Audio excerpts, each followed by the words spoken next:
So today we're talking about this robot on a rainy street digital illustration. First off, what is it that I mean when I'm talking about a digital illustration? I always specify the difference between different types of illustrations, especially on like my Blue Sky account. Up until now, all of these illustration discussion videos I've been doing have either been from pencils or inks to digital colors. In this particular case, though, this is an entirely digital illustration. The basic layout is being done with my Samsung Galaxy Tab 6 Lite. This is the 2019 version.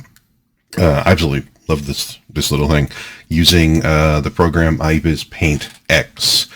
This is to do the initial sketch and the layout, which I will then actually copy into my PC to work in Photoshop. It uses a guide for creating the illustration there. The other thing that for me differentiates what it is that I mean when I'm talking about a digital illustration versus a pencils to color or inks to color is that this sketch portion, the line art, won't actually appear in the final version. This will end up being a guide for doing essentially a digital painting. I like to think of digital painting in Photoshop as roughly the same as acrylic painting, only with a lot less to clean up. So this particular figure, this is going to be a robot walking down a rainy street. I had the rough idea, similar to a previous robot on a rainy street piece that I did, another one of these illustration discussion videos, which was an inks to digital colors piece. But in this particular piece, she's actually walking. She's in that one, she was standing in the rain. I wanted to deal with some elements in the further background, such as the building I'm laying out right now, plus a bus shelter. There's something about that, those particular street elements that I like putting into pieces like this. So what I'm doing here is, again, this is being done on in Ibis Paint X on my Samsung tablet, using the included S Pen, the little stylus, to do quick freehand sketches. I do have a reference photo open.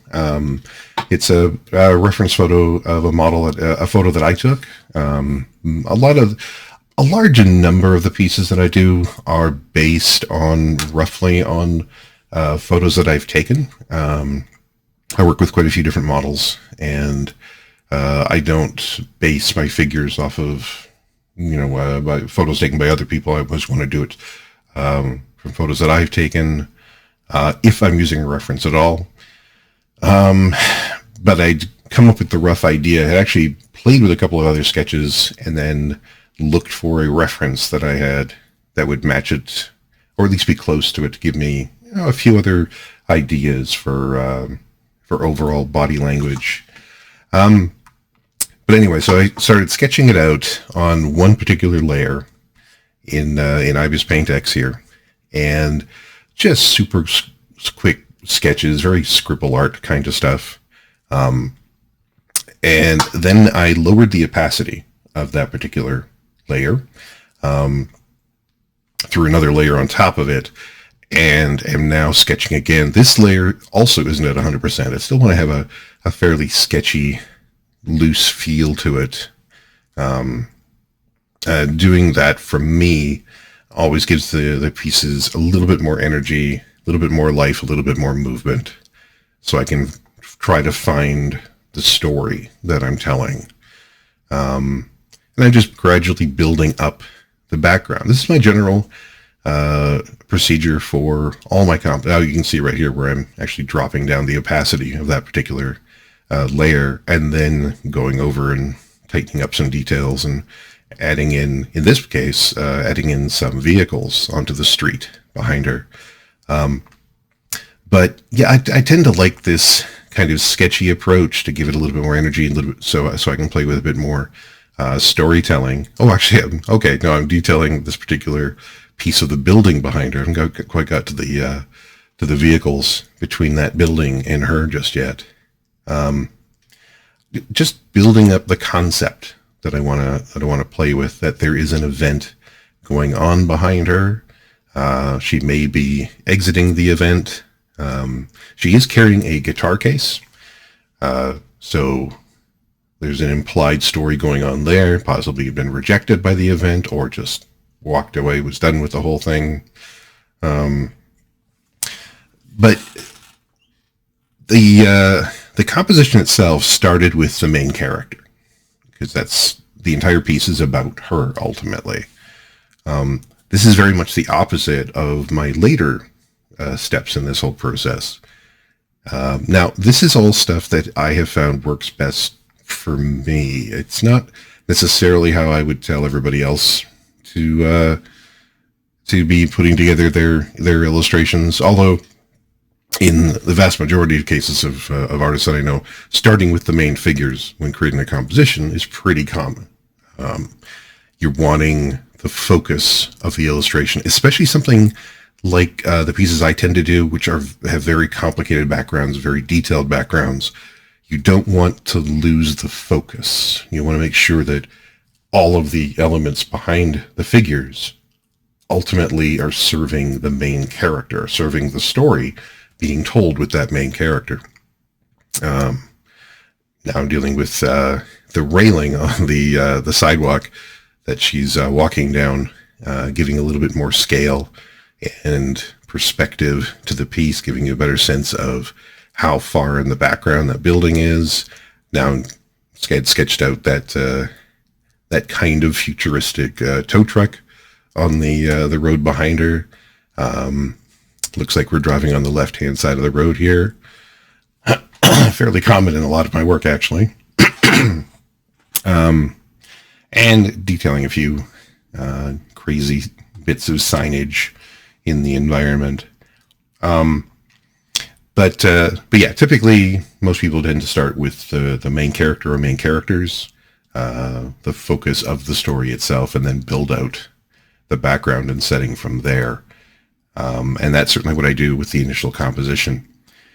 When I get to later steps, however, if I was to be doing this as a fully inked piece or a fully penciled piece, when I switch over to doing, the super tight detail final version of the inks or the pencils, I would actually be starting with the background and then moving forward in space towards the viewer, to the main character or characters. And when I get to the coloring stage, when I get to the actual painting, that's exactly what I'll be doing. I'll be painting from back to front. But now that I have that initial concept done, happy with the general pose of the character. I didn't put a ton of detail on the character yet, because once I have the figure roughed in, now I want to build up the background to make sure that pose, that particular type of movement makes sense in that background. I don't want to be over-rendering the character just yet, and then when I get partway through the background, realize I actually want to drop her in the frame a little bit, shifting the perspective, because I liked this particular angle in the background a bit better, meaning I'd have a lot more work to redo on the main character. So yeah, I'm keeping this all very loose, very rough, very light. You'll notice I put very little, if anything, in the way of the particular outfit that the character is wearing into the design so far. But now I just want to build up. I built up the rough planes of the background, figured out the placement of that main building, the statue standing on top of it, and now dealing with the sidewalk that she's walking on, the people in the background, getting the hint of reflections into the sidewalk, dealing with this cyberpunk kind of a setting. I really like playing with reflections. It's one of the biggest reasons why I enjoy working with metal textures. so much. I do a lot of work with metal textures, a lot of mirrored textures, a lot of work with water. It's all because of reflections. I like dealing with reflective materials. And here's one bit. When I had started laying down the figures in that background, I realized there seemed to be this dead space on the left-hand side of frame. So I wanted to put something there, just some little bit of visual interest. It wouldn't block the characters in the background. I liked those characters walking down the street, the one guy sitting, leaning against the railing. But I just wanted to put a little bit of business in there. So it didn't like that there was this complete dead space, and just dropped this basically air conditioning unit, probably for, the subway right below the characters, something like that. And there'd be a pole coming up off of it. So it looks like there is a proper object in three-dimensional space, but won't be interfering with the objects behind it too much. Now that I've got those basic elements done, and I like the overall composition, now I'm going in and putting in some actual detail on the main character, figuring out this. I'm already starting to figure out the lighting pattern. I've got that Terminator line drawn on her cheekbone there, so I can figure out that we're dealing with one light source to the right and above a frame, and then another light source to the left and below a frame.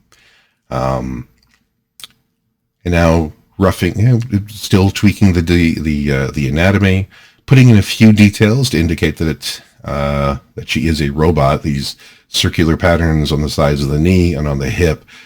Now I know I'm going to be putting jeans on her, probably at least leather pants, but I still want to put in hints of those so that when I'm actually drawing the pants, they'll still follow the contours of the robot design, not just the human anatomy, but the mechanical anatomy built into that.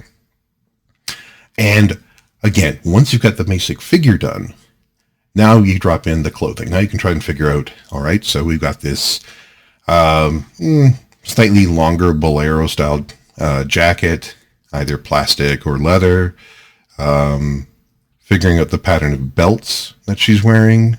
I'll get more into the overall pant design, the boots, things like that. But I really want to make sure that I had the figure down so that the anatomy was good, and then you build on top of that. Now, I'm starting to build in the actual robot pattern. The robot plating for her abs, I'll be building in. There's already hints of other robot designs in here. Now, these aren't just illustrations on top of the character. These are actual metal plates, so they'll affect the light quite a bit different.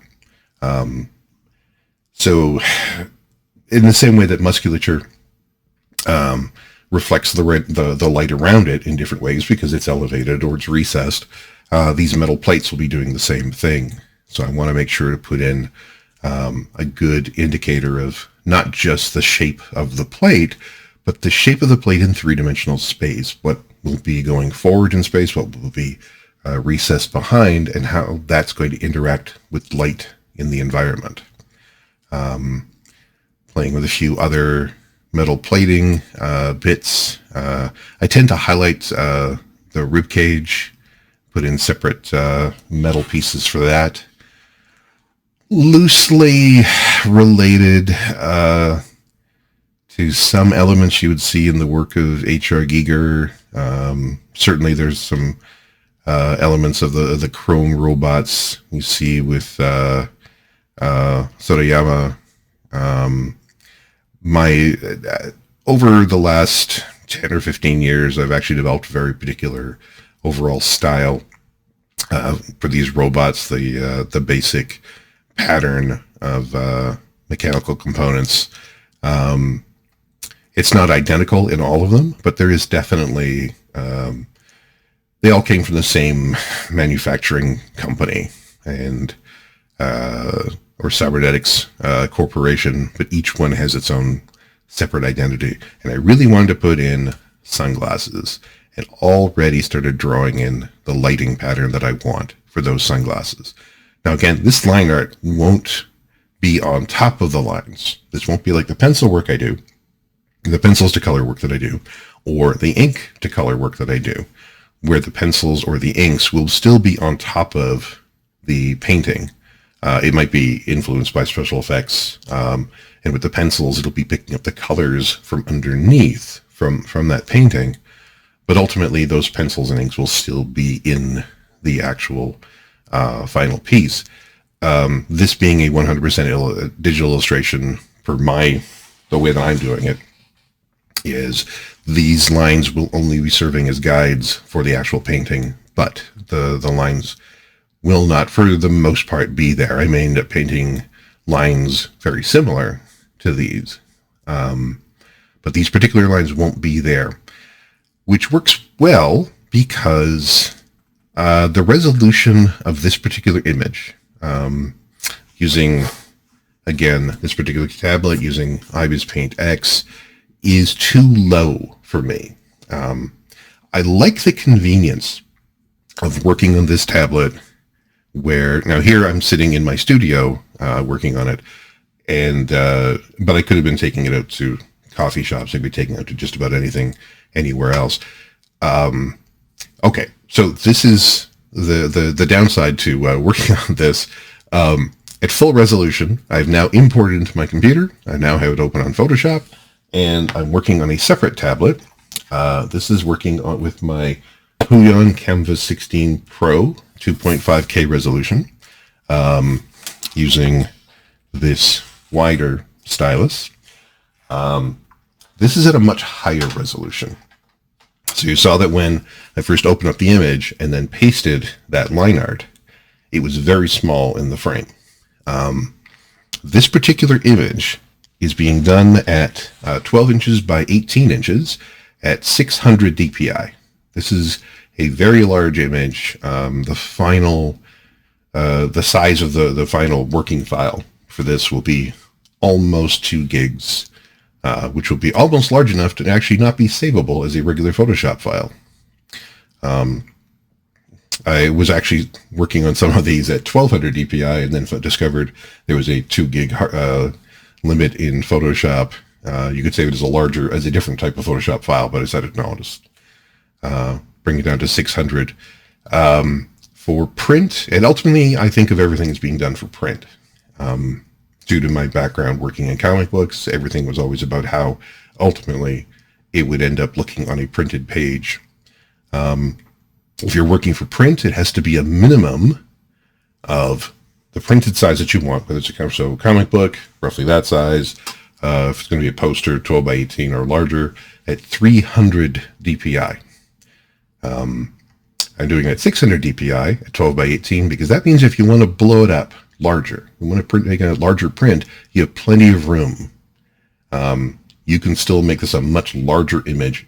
If you reduce the DPI to match, it'll still be at 300 DPI. It'll still be crisp enough, all the lines, all the paints, it won't get too fuzzy. You won't be seeing too many JPEG artifacts, things like that.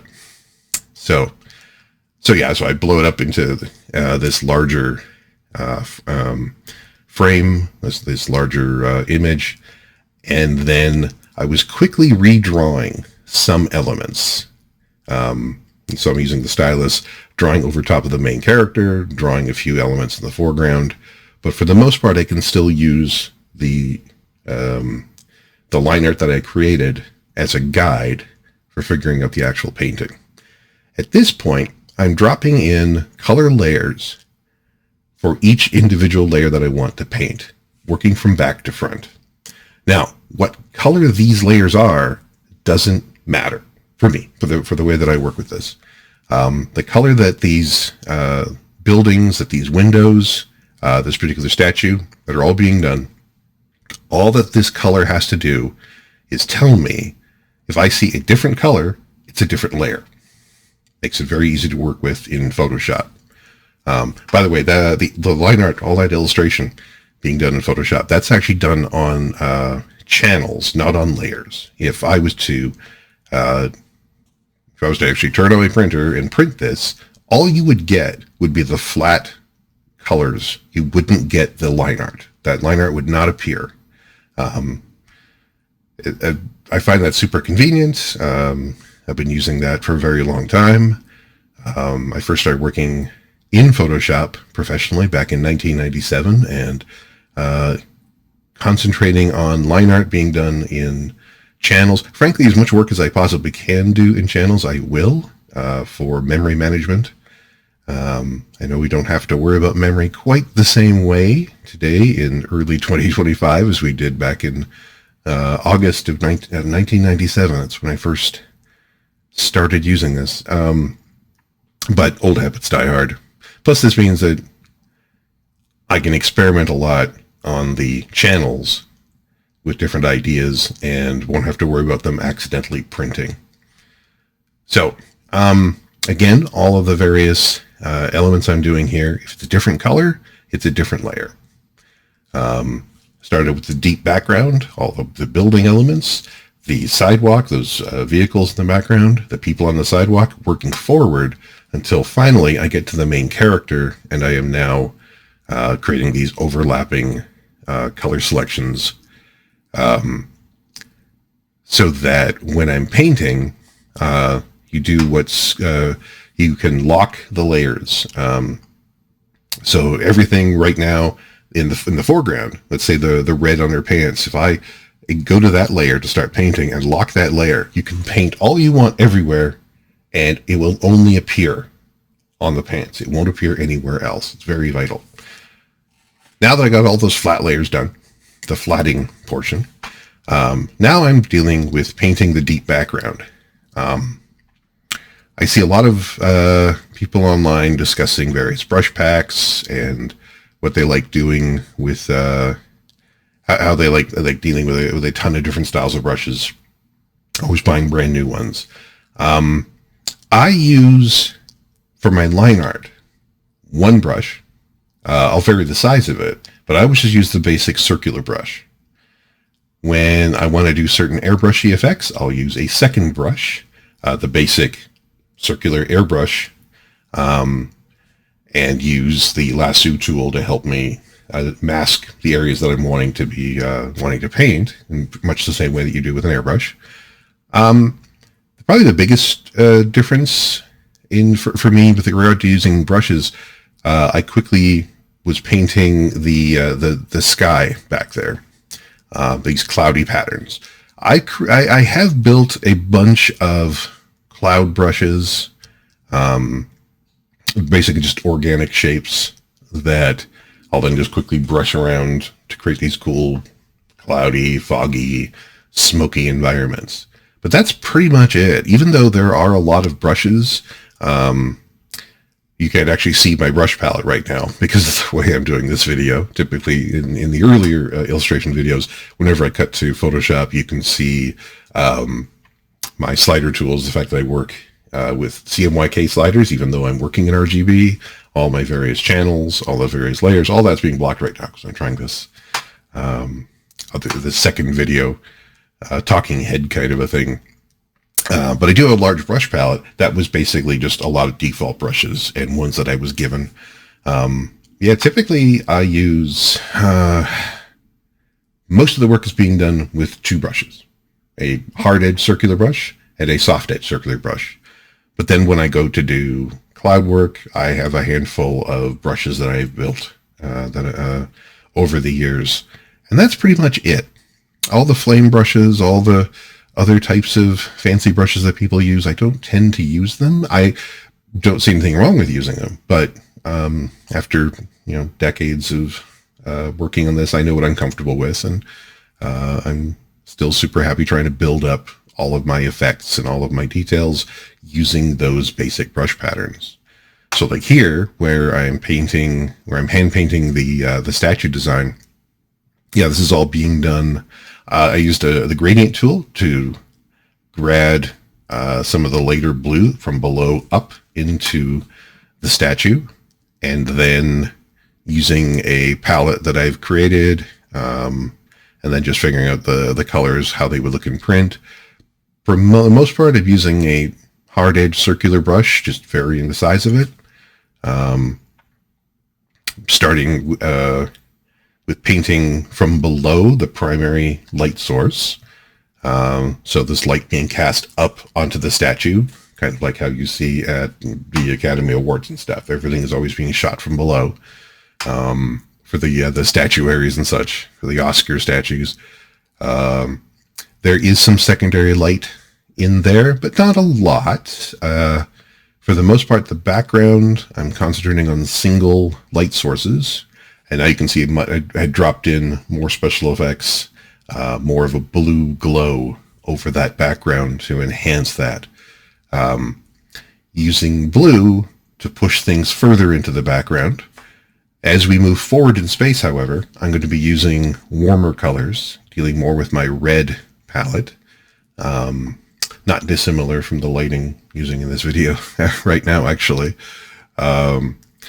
Typically with cyberpunk type pieces, I'll be dealing with with one major light source, one secondary light source, and then some additional light sources bouncing around the environment. But I tend to limit it just to two. One primary light source that's either blue or red, and a secondary light source that is the opposite color. So if my primary light source is blue, all my secondaries will be red, roughly. With this kind of stuff, I tend to prefer keeping it to that limited lighting palette because I deal with so much with reflections. And if you put in too many light sources with reflections, you start to really confuse the image. You end up making the image so complicated, it can be difficult to figure out what's actually going on, what's actually happening. And having a certain level of complexity is good, but ultimately that complexity has to serve the story that's going on. What is the story? Now, I don't always know what the story is, but I always want to put in, and I talk about this in all of these illustration discussion videos, I always want there to be the sense that there is a story being told. It's not up to me to tell the viewer what that story is, necessarily. But I always want to have the viewer know there is a thing actually happening. There is an actual story. She's walking down this street for a reason. I might not know what that reason is, but there is a reason. It isn't just a fashion shoot. It isn't just posing for the camera. There are actually things going on. She's living her life. And now we're dealing with these reflections that I like dealing with. So I'm having to deal with both light and shadow patterns on the surface of the this rainy sidewalk, but I also want to deal with reflections on this rainy sidewalk. So the way I'm doing it here is this sidewalk will actually be composed of a bunch of segments, a bunch of pieces of concrete. But I want to put in the details separating those various pieces after I've put in a basic light and shadow pattern, one that indicates primarily the reflections. So I painted that railing on the side of the sidewalk, and then a reflection of the railing into the sidewalk, so that when I go in to start putting more rain effects, it already has the reflections, the water reflections, baked into the design. And I always start with the darkest color and then cast light onto that. So again, these aren't, I'm not telling people how they need to do their illustrations. This is just a method that's always worked best for me. I've always found this work. The reason I find it works best is because then when you go to print, it's not printing too dark. It's not going to be looking muddy. You'll still have it very distinct. Everything, the elements you want to pop out will still have popped forward. The elements that you want to recede as the background will still have receded. Frequently when people work without keeping the notion of print in mind, they'll do something that looks very vibrant, very interesting on a computer screen. And then for whatever reason they want to print it, and everything's very muddy. It's like a thin layer of ink has been put over the whole thing.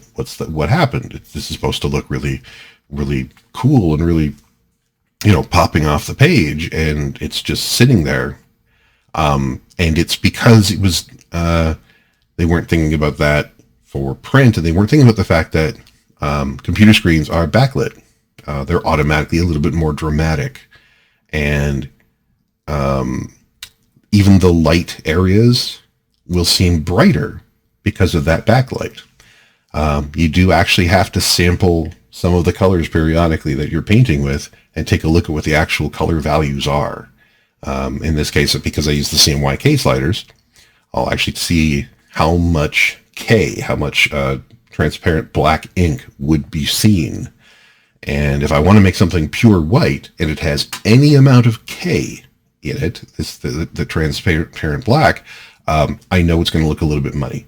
So then you have to remove that, create a new color where that part's entirely removed, go in and paint it, and making purer colors much purer. If you want stuff to be muddy, make sure that you've mixed a bunch of colors together. So that's actually one advantage. I will say that traditional painting, that actual, say, acrylic painting still has over digital work, you'll generally know what your stuff's going to look like in print as long as it's been reproduced properly, because it's physically right there in the real world in front of you. A lot of reproduction techniques will dull things down. They won't necessarily be quite as vibrant or have quite the same range of color. But you'll still have a better idea. Whereas for something like this, it's the opposite issue. It will look much more vibrant on screen than it would in print. Another issue is, as good as monitors are, no two monitors ever display the same image exactly the same. So if you really want to know what your image is going to look like in print, you really have to learn what the color values mean, and frankly, print a bunch of your work, and then compare it to what it looked like on the monitor. Granted, a lot of printers won't print the same as other ones, but you try to do what you can. You want to compensate for bad printing as much as possible. All right, so now you can see that I've, after putting in the basic idea of the reflection pattern, on top of that, I started painting in both patterns of light and dark for the segments of the concrete, the sidewalk. So where there is light, that is the portion that is aimed towards the light source. Where there's a shadow, that's the portion that's aimed away from the light source. It's a simple idea, but it's kind of interesting how many people don't quite ever get that. As we're moving forward in space, I'm making the image a little bit more complicated. I'm making the reflection pattern a little bit more complicated because ultimately this is a wet and rainy street. So it isn't just that she's walking on a mirrored surface. She's walking on a mirrored surface where that mirrored texture is variable. It's moving around. Rivulets of water are moving in different directions depending on the wind, depending on the shape of that particular section of concrete, different things like that. So I'm now still using the paintbrush tool. I'm not using any sort of smudge tool or anything. I am manually smearing some of these reflections, dragging the shadows one direction, dragging the light a different direction, to give that sense of it isn't just that the surface is reflective, the thing on that surface, the water on that surface is what's actually reflective. Concrete does reflect light, and concrete will actually, given enough light, will actually be, almost any surface can work as a mirror, but it depends on how reflective it is. It depends on how much light it can bounce back. And trying to get into the difference between how reflective is the concrete versus how reflective is the water on top of the concrete can get a little bit messy. I'm trying to shorthand a lot of that here.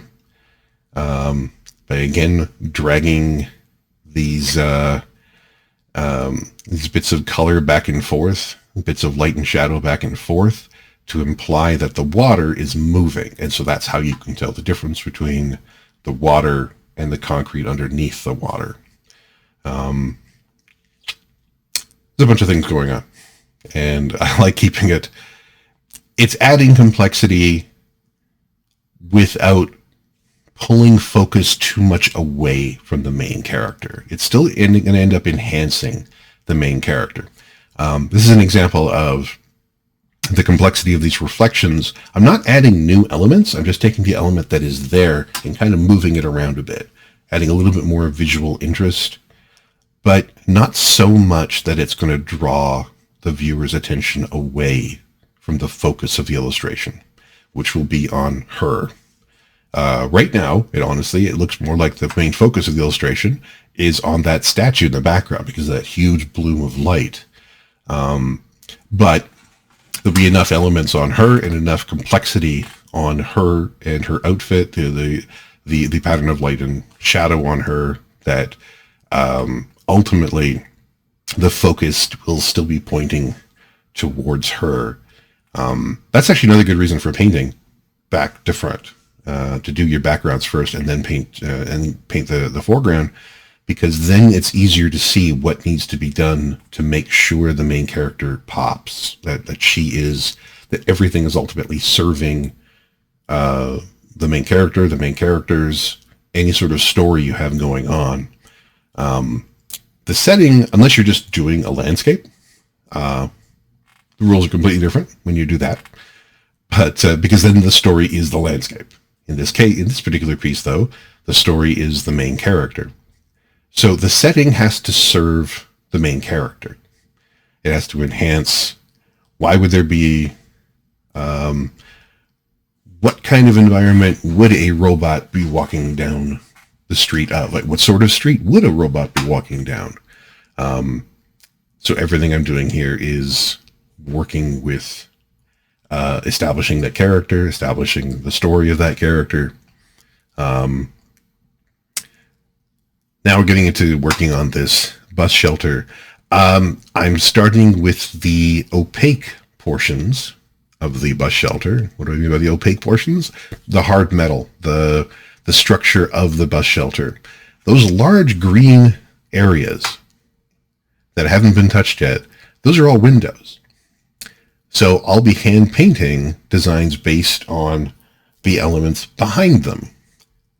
But then I will also be painting reflections on those windows, because glass is a fun texture to paint. Again, I like dealing with reflections. I like dealing with complicated imagery that way. The fact that glass will show you what's behind it, the glass itself has a texture, and then whatever the glass is reflecting has a particular texture. So I have to deal with all three. Now, in this case, flat plane of glass.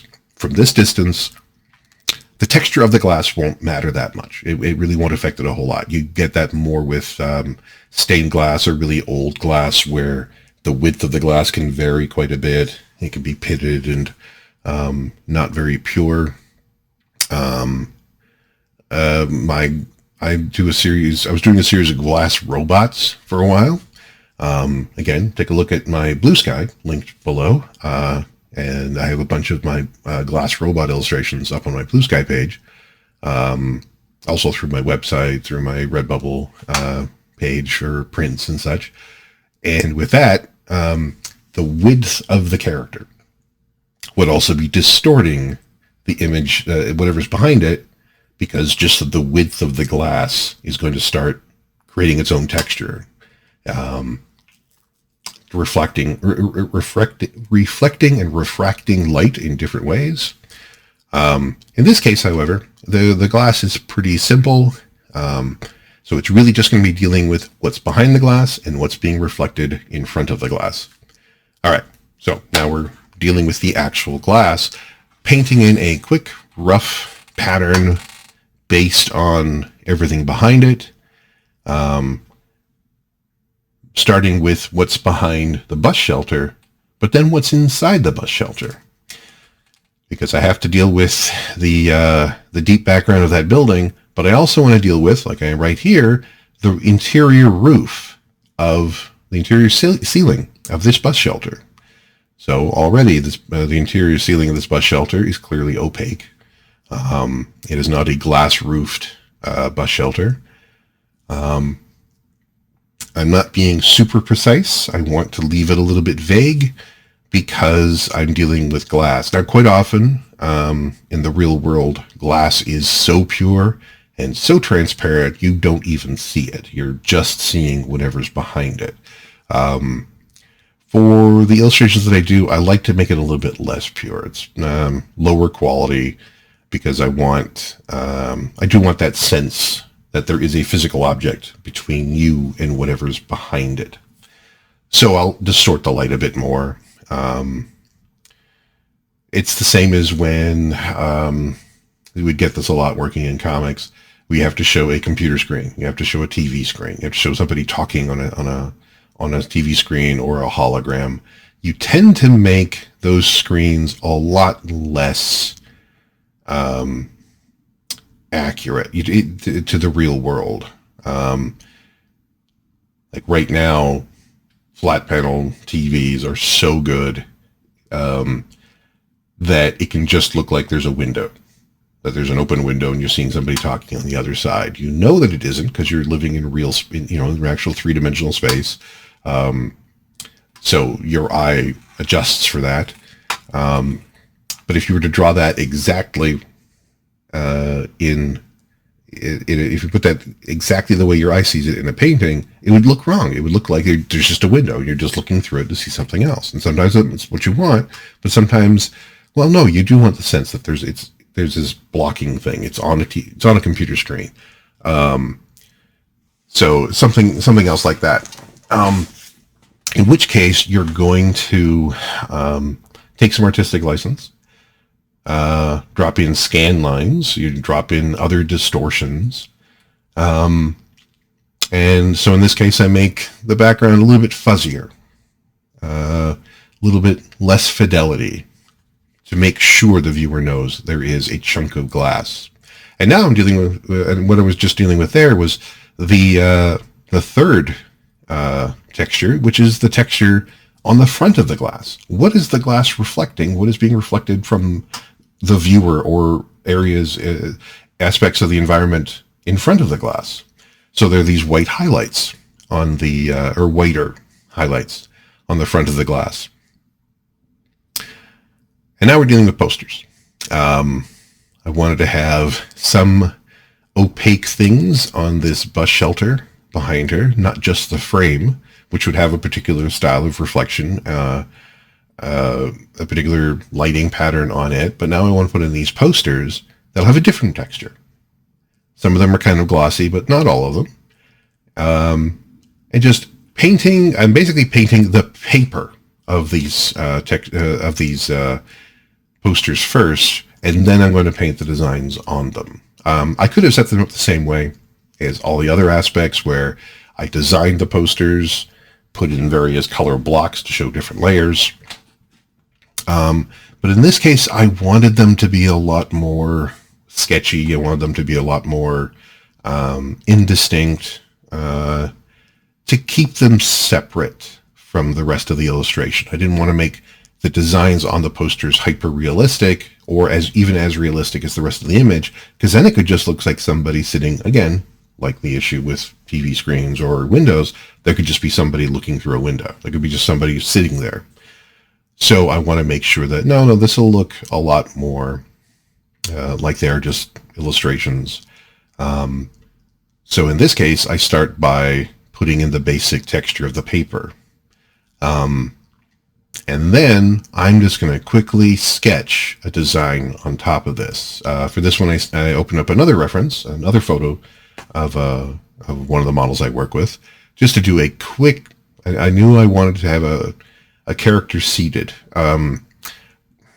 Wasn't quite sure what I was going for. Vaguely new agey, maybe going to something advertising some sort of yoga thing, or a new age. It's probably, being a cyberpunk setting, probably sort of some new agey cult or something. Everything's very cynical in a cyberpunk setting. And just quickly drawing the idea of this person sitting here. I didn't want to get too detailed. Again, I want to make sure that it's separate, that the style of artwork in that is separate from the rest of the image. You'll also notice there's actually a bit of a reflection of the main character on the front of the glass. I end up changing it a little bit. I put it on a separate layer so I could drop down the opacity or play with it a bit more if I wanted to. Plus, I don't have the color pattern of the main character completed yet. So leaving on a separate layer means I can go back and adjust it. But I know by the end of the illustration, I mostly back it off so there's just a hint of it. I don't want it to be too overwhelming. Frankly, I wanted that design on that poster to pop out a little bit more. Originally, I was painting it with purples, but then I went over it with a brush set to color instead of normal to give it a little bit more blue and a little bit warmer tones, just to reflect other things in the environment. But then, yeah, there's something called Manifesto, I don't know, Manifesto 9, maybe? I haven't a clue what that means. Doesn't matter. I was listening to podcasts while I was working on that. And when I'm creating random designs on buildings, I will pull words from whatever I'm listening to. I'll pull phrases. One of the earliest of the illustration videos I posted on here, a cyberpunk mechanic, she's wearing a t-shirt that says Astral Hobo. And it's because I was listening to a podcast where somebody came up with the name Astral Hobo as an awesome band name. And I thought, that sounds great. She's wearing an Astral Hobo t-shirt. I like leaving room for that kind of improvisation, inspiration. I don't like designing everything exactly before I start working. You want to plan. You do want to have a structure. You do want to have a solid idea. You want to have a solid framework for illustration that you're working on. But you always want to leave in room for inspiration on the day of, for when you're working on it, that if you get a random idea, wouldn't it be cool if it looked like this? You've left room for things like that. So if I had decided that, and I've done this a few times where, because I deal with reflections so much, I'll have put in certain elements into an image, and I'm at the stage where I'm painting it, and I'm painting something that's metallic, and I realize I want to put a motorcycle in here because that would make sense. It would make sense for there to be a motorcycle in the environment, but there's nowhere to put it here. There's no space where it would make sense. But there could be a motorcycle behind the viewer. And if I determine there could be one, I will actually paint the rough shape of a motorcycle into some of the metal that's being reflected back. It makes the world a little bit fuller, frankly. If I'm reflecting things that the viewer can't see, that are not immediately on the page, it means there is a world outside of this frame, outside of these particular borders. At least the suggestion of things like that. I like doing things like that because, again, it makes the world fuller. It makes the world a bit more real. I'm not necessarily creating the real world here. I'm not going for hyper-realism or anything, but I want there to be a consistent reality in these images. I mean, ultimately, everything I do is based on story, due primarily just to my comic book background. Still working on various comic book projects. I'm currently writing one. A lot of these cyberpunk pieces that I've been doing lately actually are meant to fill out a particular world that I'm setting a story in. This particular setting is related to something that's in the story. There'd be a lot more snow if it was actually set in that world, but there are still things in here that I will pull out and put into this story. That I'm keeping in mind while I'm working on the story. And so I want there to be a world here. I want there to be a larger sense of an actual world. And that's another reason why I've talked a few times about using basically one primary light source and one secondary light source. But I'm using, but everything is reflective. not everything, but the vast majority of these pieces will have a significant number of reflective things, unless I'm doing one of my more organic horror pieces. Completely different textures, completely different rules with that, with regard to lighting. But if I keep it to those two basic light sources, that means that there's other elements in this world nearby. I now have the space to drop them in. And by extension, I'll end up creating a tertiary light source, because that's the reflection of something else. So you'll also see, as I'm working on her, as I'm working on that foreground piece of machinery, I was already adding in a purple light source that was clearly coming from roughly the viewer, possibly a bit to the right of frame. It was meant to reflect other elements that are beside or behind the viewer, even to a certain extent reflected off of the ground. And why is it purple? It's showing that's the third color created basically when red and blue interact.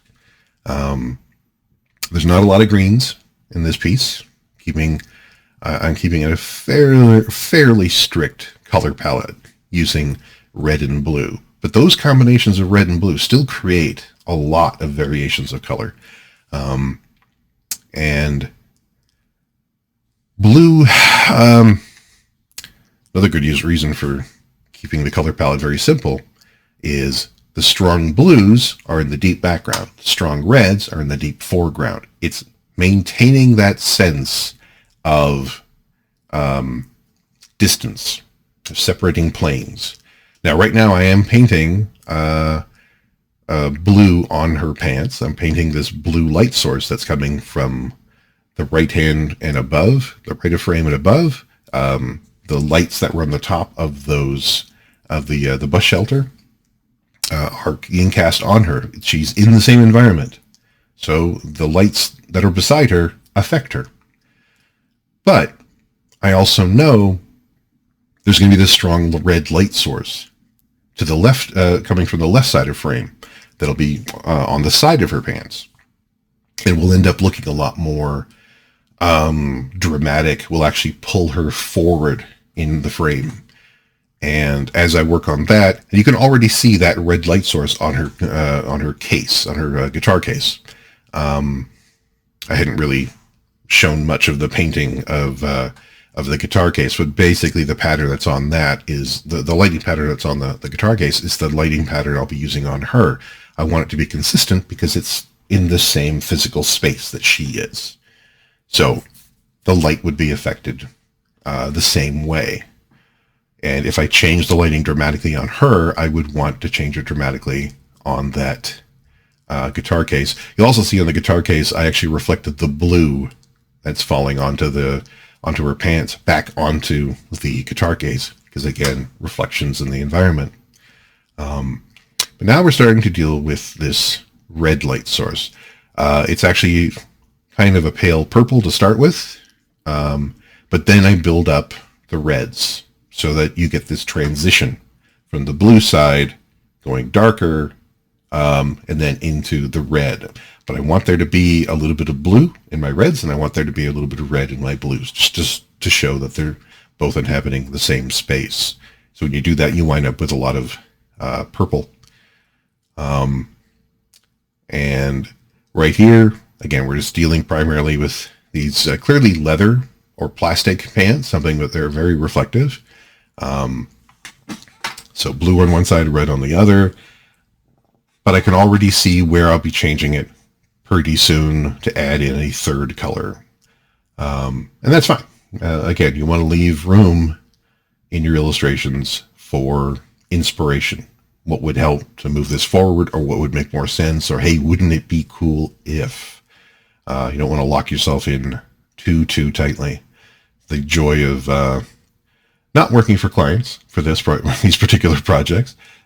Spent a lot of years working for clients entirely, or for the vast majority of the time, and am very happy to be spending most of my time doing art. It's just for me, or for my own projects. My website says I do not take commissions. That's not 100% accurate, but I have to be really interested in it for me to take on anything. So functionally, I don't take on a whole lot of commissions to the point where it's easier just to say that.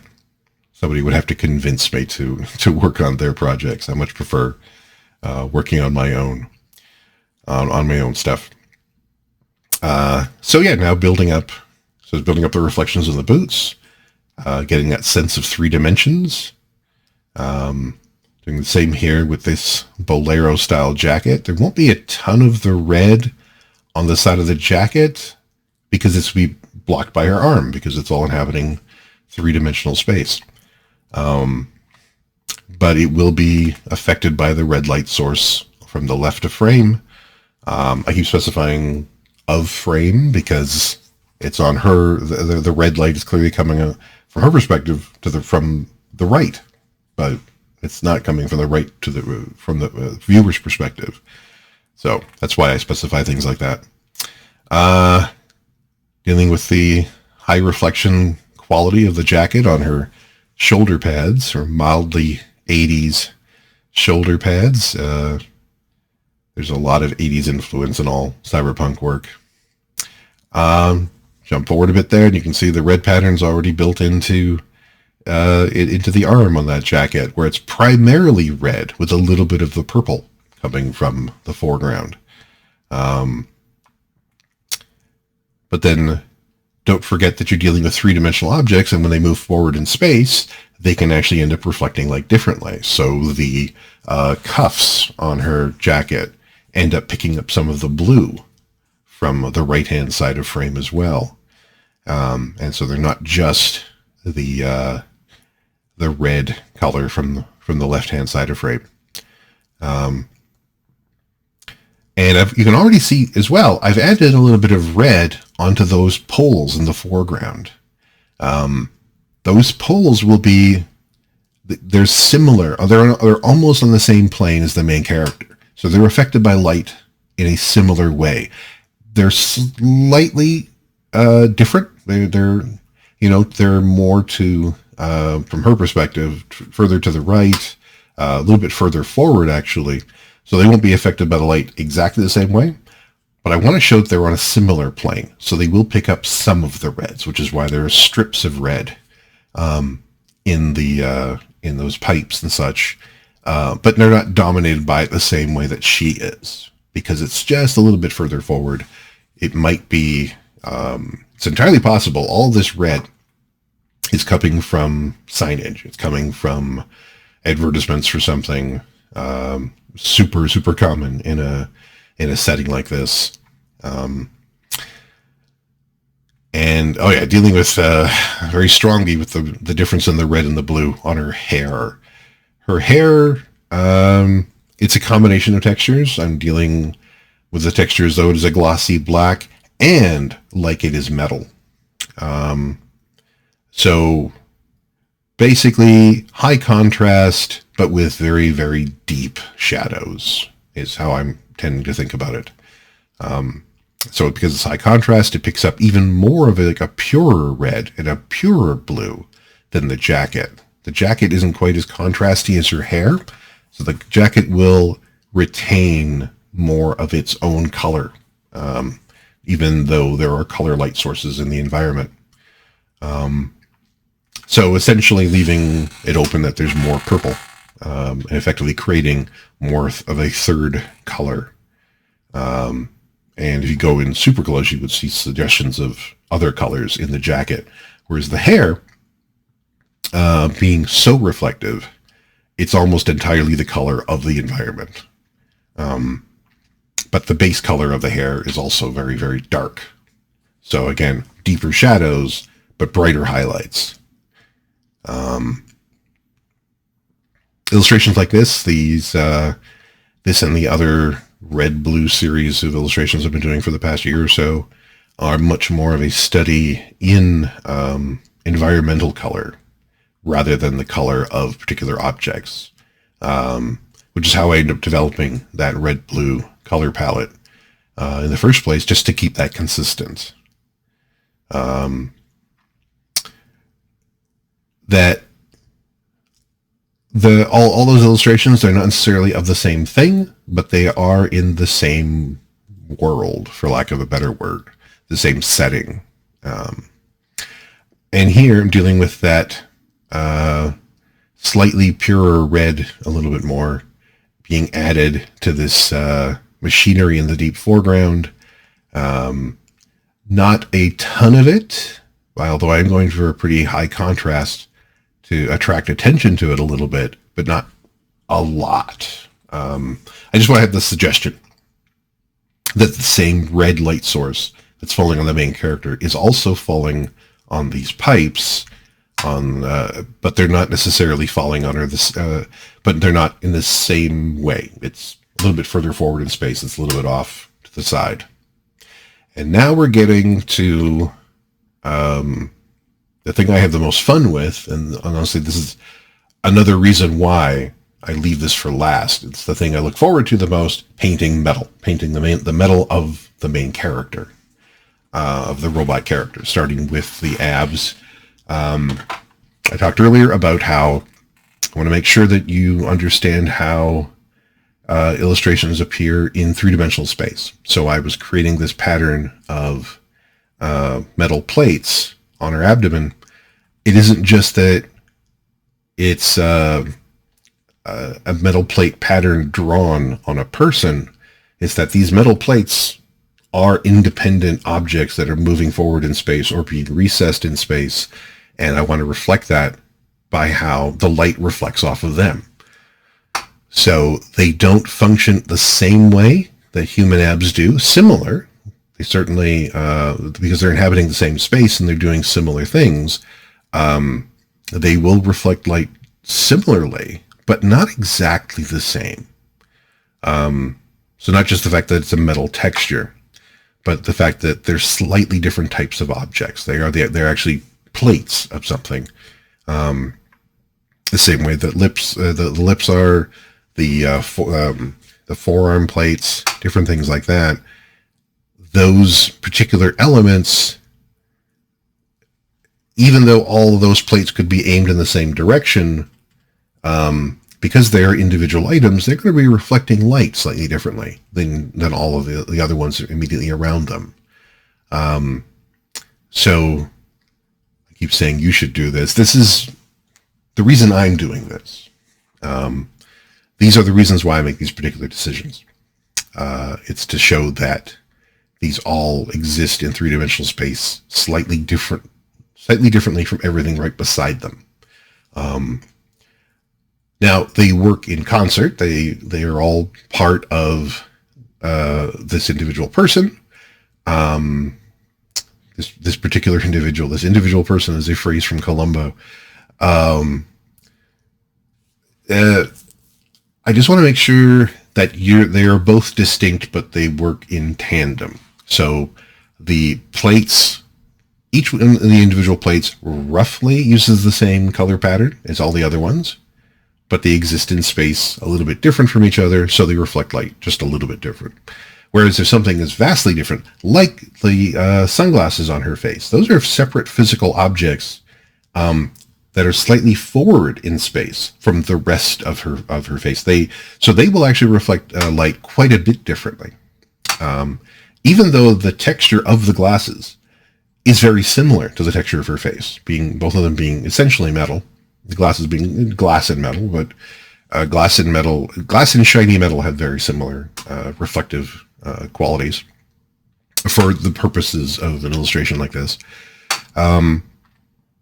So I want to make sure that something like the glasses are even more distinct. They have a brighter edge along the sides than other parts on the face necessarily would.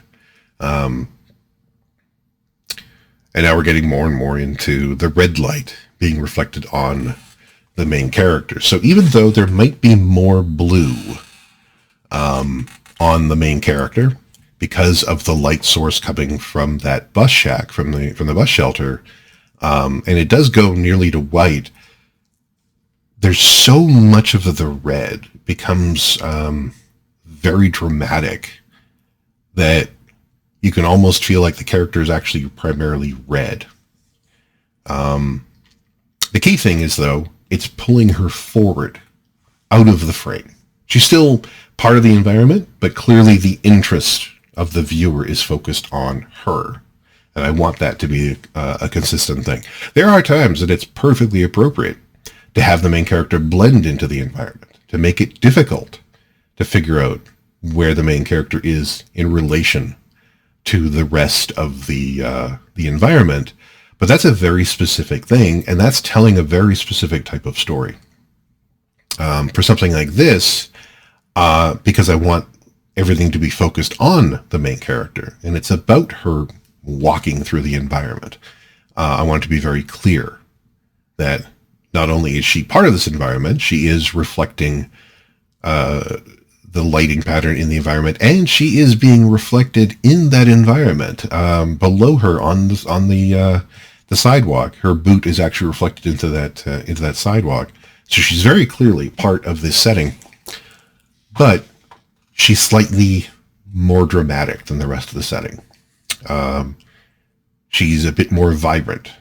And it's also perfectly appropriate to do the opposite, to have the setting be incredibly high contrast, very vibrant, hot spots, little bright highlights all over the place, and have the main character be very dull.